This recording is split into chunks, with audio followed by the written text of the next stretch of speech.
Aunt Patricia's voice pierced through the friendly conversation like a knife through butter when she declared during our Thanksgiving dinner, "The company inheritance goes to blood relatives only, not outsiders." With dramatic flair, she lifted her wine glass and looked around the table to get our extended family in Phoenix, Arizona, to approve. Smith Enterprises was founded by actual family members and will continue to be so. With the exception of the soft clinking of cutlery against china, the dining room became quiet. From his place at the head of the table, Uncle Robert gave a nod of approval, and my cousins Brandon and Jessica exchanged contented looks.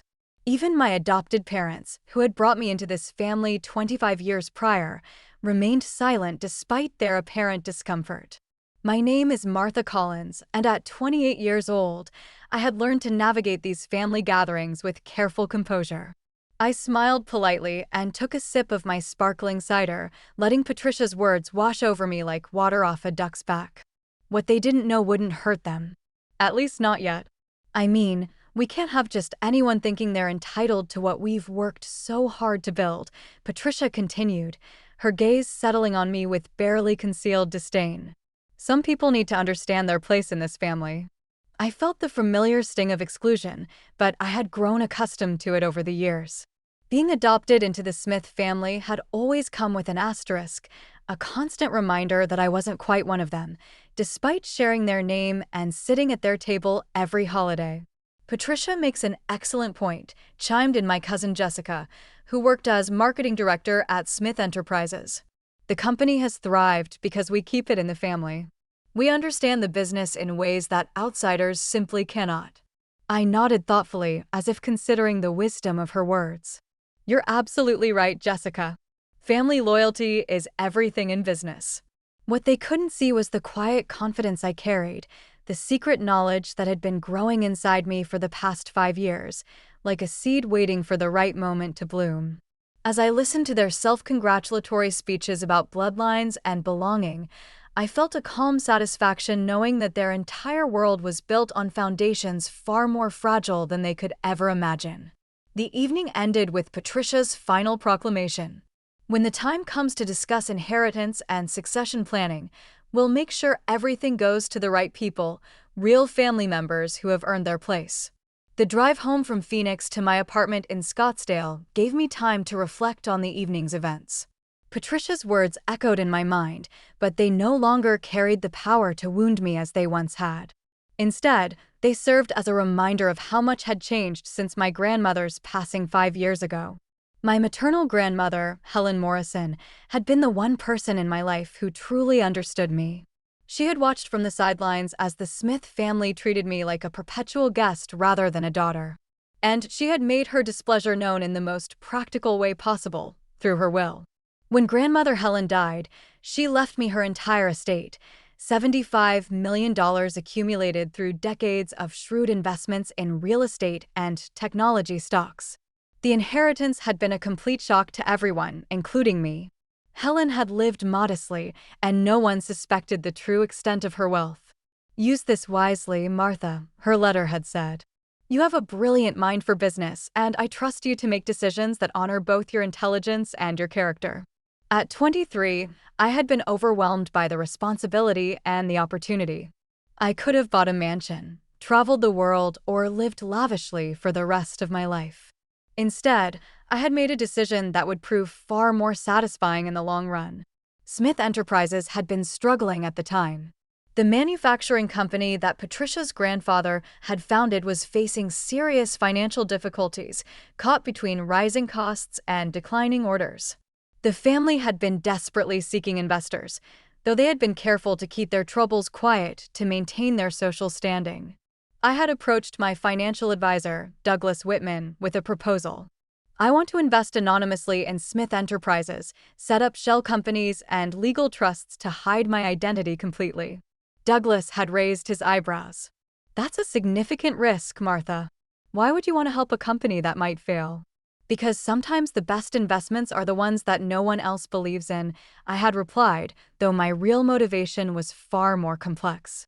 Through a carefully constructed network of holding companies and offshore trusts, I had invested the entire $75 million in Smith Enterprises. The injection of capital had saved the company from bankruptcy and allowed it to modernize its operations, expand its product line, and return to profitability. The family had celebrated their salvation, attributing it to their hard work and business acumen rather than acknowledging the mysterious foreign investor who had appeared just when they needed it most. They had no idea that their savior was sitting at their Thanksgiving table, listening to them declare her unworthy of inheritance. The next morning, I sat in my home office reviewing the quarterly reports that had arrived from Douglas's firm. The numbers told a story of remarkable success. Smith Enterprises had not only recovered from its near bankruptcy, but had grown into one of the most profitable manufacturing companies in the Southwest. My $75 million investment had grown to control 51% of the company's shares, making me the majority owner. I picked up my phone and dialed Douglas's direct line. "Good morning, Douglas. I hope you had a pleasant Thanksgiving." "Martha." "Yes, thank you. I trust yours was enlightening." Douglas had been managing my investments long enough to understand the family dynamics at play. "Very much so. In fact, I'm calling because I've made a decision about my Smith Enterprises holdings." There was a pause on the other end of the line. "Oh? What kind of decision?" "I want to begin the process of withdrawing my entire investment. All $75 million plus accumulated returns." The silence stretched longer this time. "Martha, are you certain?" "That's going to create significant financial disruption for the company. They've become dependent on that capital." "I'm completely certain. How quickly can we execute the withdrawal?" "Given the size of the investment and the legal structures we put in place, I'd estimate 30 to 60 days for a complete liquidation." "But Martha, this will likely force the company into bankruptcy." "Is that really what you want?" I looked out my office window at the Arizona desert landscape, where saguaro cacti stood tall and resilient despite the harsh environment. Sometimes, Douglas, people need to learn that they can't build their success on the backs of people they claim don't belong. "I see. And what would you like me to do with the proceeds once we've liquidated?" "I've been researching competing companies in the manufacturing sector. There's a firm called West Park Industries in Denver that's been looking for investment capital to expand operations. They've built their success on merit-based promotion and inclusive hiring practices. I think my money would be much better invested there." Douglas chuckled softly. "I have to admit, Martha, I've been wondering when you'd decide to make this move. I'll begin preparing the withdrawal documentation immediately." "Thank you, Douglas. And please make sure that when Smith Enterprises receives the withdrawal notice, they understand it's coming from their majority shareholder. I want them to know exactly who's been keeping their company afloat all these years." "Consider it done. I'll draft a letter that makes your ownership position crystal clear." After ending the call, I leaned back in my chair and smiled. Patricia and the family were about to learn a valuable lesson about the difference between being born into privilege and actually earning it. Their comfortable world of assumed inheritance and blood-based entitlement was about to crumble. And this time, I wouldn't be there to catch them when they fell. The emergency board meeting was called for the following Tuesday morning at 9 a.m. I knew about it before any of the family members did, thanks to the corporate governance documents that guaranteed my right as majority shareholder to attend all board meetings. Douglas had delivered the withdrawal notice the previous Friday afternoon, and the family had spent the weekend in frantic phone calls and desperate strategizing. I arrived at the Smith Enterprises headquarters building 30 minutes early, wearing my best navy blue business suit and carrying a leather portfolio containing copies of all the documentation proving my ownership stake. The receptionist, Kelly, greeted me with surprise. "Martha, I didn't expect to see you here today. Are you here to see someone?" "I'm here for the board meeting," I replied calmly. Kelly's confusion was evident. "But the board meeting is for executives and investors only." "I don't think I understand. Could you please let them know that Martha Collins has arrived and is ready to take her seat at the table?" Before Kelly could respond, Patricia burst through the lobby doors, her usually perfect hair disheveled and her face pale with stress. She was followed by Robert, Jessica, and Brandon, all looking like they hadn't slept in days. "Kelly, has anyone from Morrison Holdings called?" Patricia demanded, completely ignoring my presence. "We need to reach their representatives immediately." I cleared my throat. Actually, Patricia, Morrison Holdings is already here.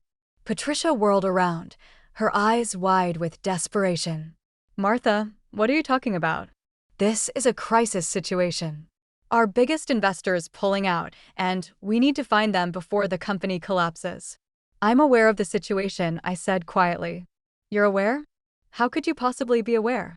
This is confidential company business. Patricia's voice rose to a near shriek. Uncle Robert stepped forward, his face flushed with anger and confusion. Martha, this isn't the time for family games. We're facing bankruptcy because some foreign corporation has decided to destroy our company. We need all hands on deck to save Smith Enterprises.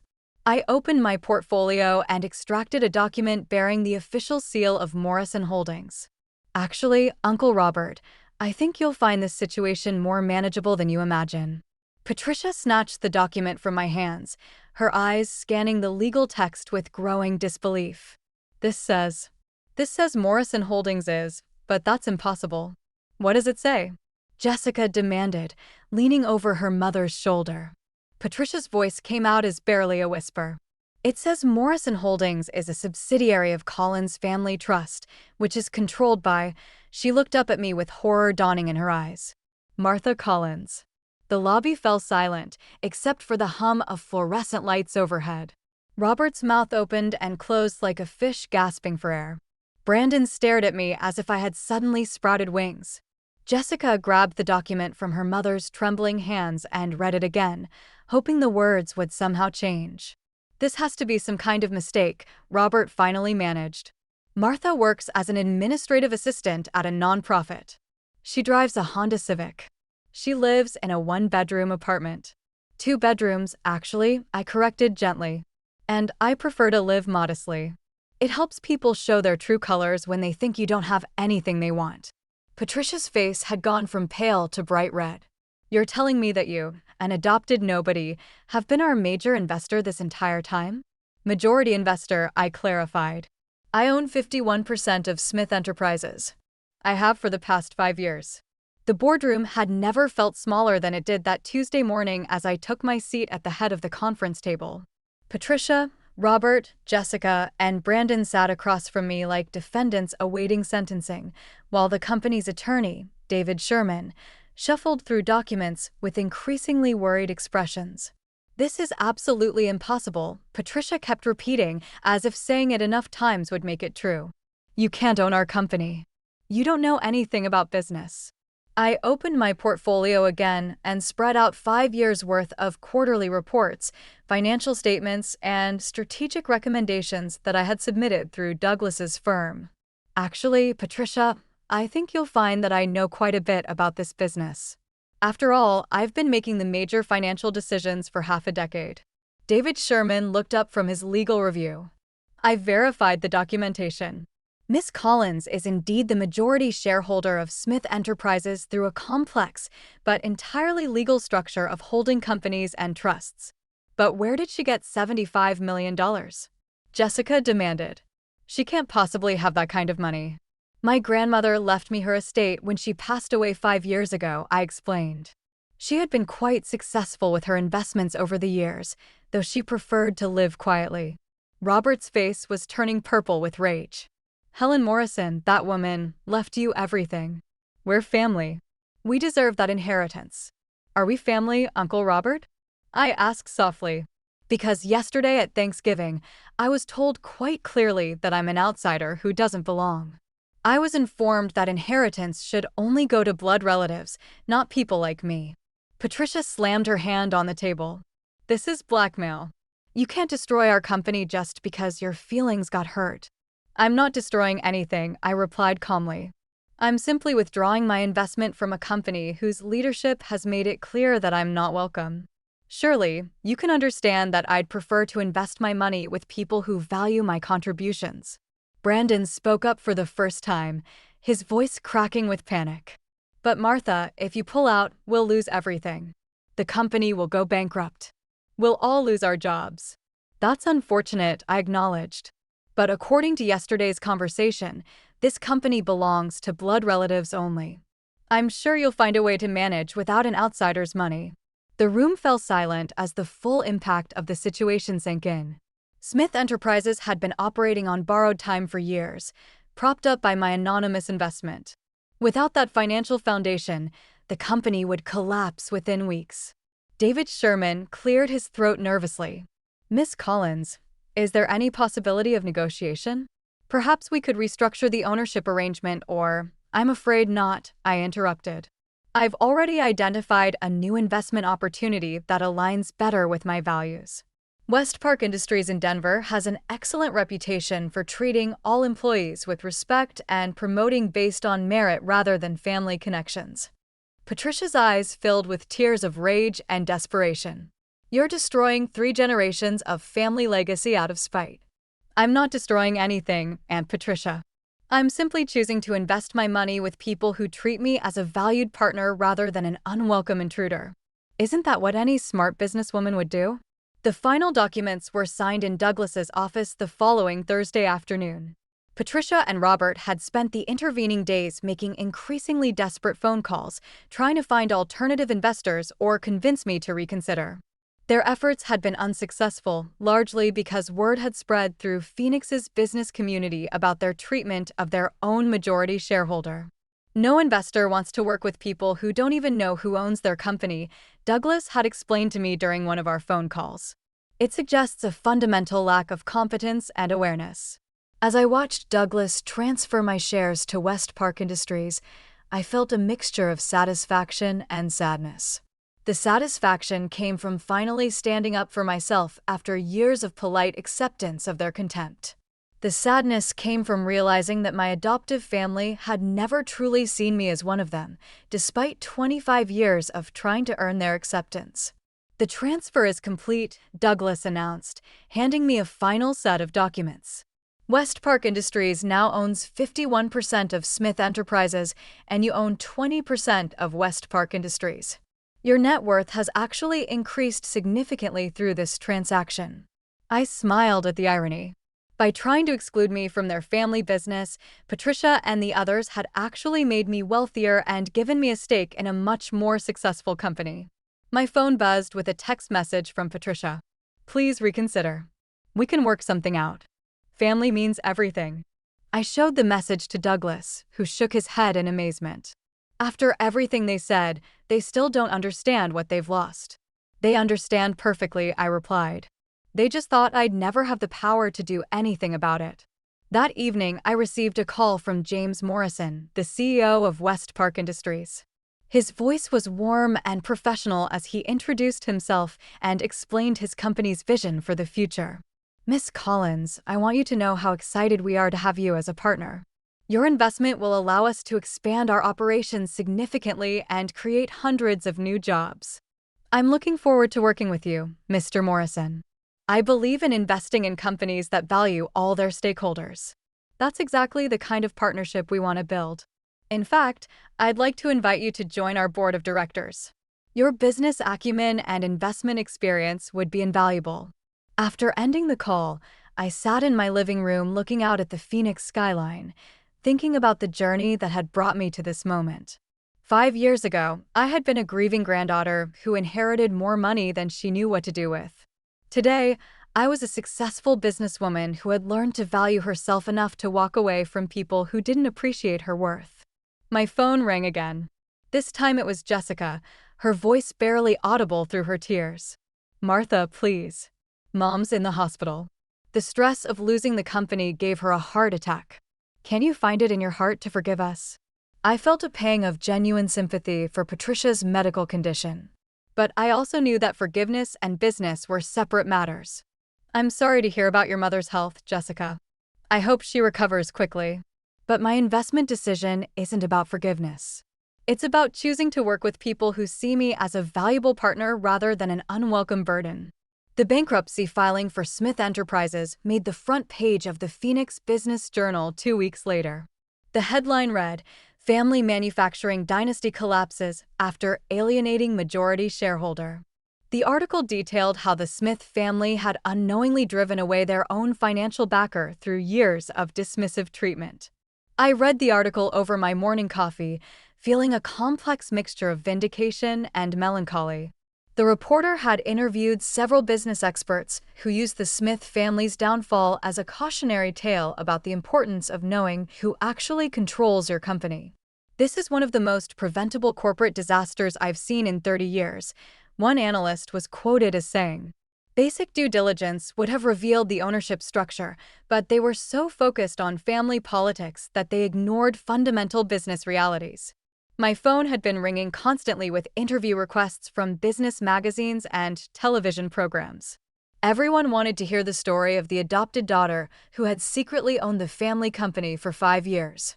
I had declined most of the requests, preferring to let my actions speak for themselves. Douglas called that morning with an update on the final dissolution of Smith Enterprises. "The assets are being liquidated to pay creditors," he reported. "Patricia and Robert will lose their executive salaries, their company cars, and their stock options. The family's financial situation is going to change dramatically." "And the employees?" I asked. "Westpark Industries has offered positions to most of the skilled workers. They'll actually be better off in the long run, working for a company with stronger financial foundations and better management practices." I felt relieved knowing that innocent employees wouldn't suffer for their boss's mistakes. 6 months later, I stood in the boardroom of Westpark Industries in Denver, presenting my first quarterly report as a board member.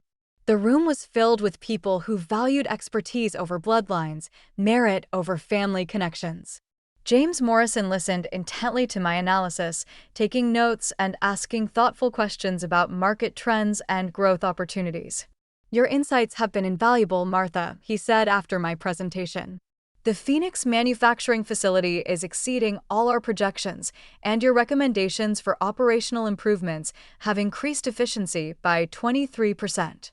As I drove back to my new home in Denver, a modest but comfortable house in a neighborhood where people knew me for my work rather than my family history, I reflected on how much my life had changed. I no longer had to endure holiday dinners filled with subtle insults and constant reminders of my outsider status. Instead, I spent my time with colleagues who appreciated my contributions and friends who valued my character over my bank account." My phone buzzed with a message from Patricia. Even months later, she occasionally tried to contact me, alternating between apologies and accusations. This message read, "I hope you're happy now that you've destroyed everything our family built." I deleted the message without responding. Patricia still didn't understand that I hadn't destroyed anything. I had simply stopped propping up their illusion of success. They had built their company on borrowed money and borrowed time, thinking their family name was sufficient to guarantee prosperity. The truth was, I had given them 5 years of financial stability that they never would have had without my investment. If they had chosen to treat me as family instead of as an intruder, we all could have prospered together. Instead, they had chosen pride over profit, prejudice over partnership. Patricia and the rest of the Smith family faced complete financial ruin when my withdrawal of $75 million forced Smith Enterprises into immediate bankruptcy, resulting in the loss of their company, family estate, and lifetime financial security within 30 days. Their reputation in the business community was destroyed when word spread that they had alienated their own controlling shareholder through petty prejudice, making them unemployable and socially ostracized in their formerly prestigious circles. Patricia lost her country club memberships, luxury car, and family home when creditors seized all assets to pay company debts, while other family members were forced to take minimum wage jobs after their executive positions disappeared with the company's collapse. In order to ensure that their names will always be linked to one of the most avoidable business catastrophes in recent history, the business press reported on their demise as a warning against family arrogance and the significance of understanding who truly runs your company. I realized that sometimes the most tasteful kind of retaliation is just letting prejudiced people see the true cost of their bigotry when it destroys everything they believe they possessed as I signed the final forms transferring my shares to Westpark Industries. And I understood that my path from shunned outsider to well-respected corporate executive had taught me that true family isn't determined by blood, but rather by how individuals choose to treat one another when they believe no one else is looking.